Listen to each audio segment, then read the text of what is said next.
नमस्कार, मी Shivaji Kamble, SK news Latur चॅनलमध्ये आपले स्वागत आहे। आपण एक ताजी आणि महत्त्वाची बातमी पाहूयात। नीट घोटाळ्याचा मास्टरमाइंड गंगाधरला कोर्टात हजर न करताच 14 दिवसांची कोठडीत वाढ। तर इराणा कोंडगुलवारच्या अटकपूर्व जामीन अर्जावर आजही निकाल नाही। लातूरात न्यायालयीन कोठडीत असलेला नीट घोटाळ्याचा मास्टरमाइंड गंगाधरची कोठडीची मुदत संपलेली असताना आज 19 जुलै रोजी त्याला न्यायालयामध्ये हजर न करताच त्याच्या न्यायालयीन कोठडीत 14 दिवसांची न्यायालयाने वाढ केली आहे।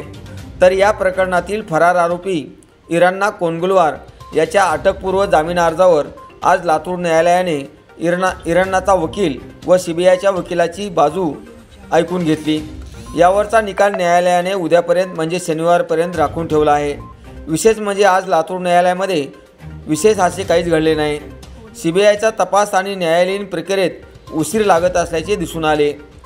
पोलीस व CBIला गुंगारा देत फरार असलेला या नीट प्रकरणातील चौथा आरोपी इराणा कोंडगुलवार याने लातूर न्यायालयामध्ये अटकपूर्व जामीन अर्जावर केलेल्या जामीन अर्जावर आज 18 जुलै रोजी सुनावणी होणार होती।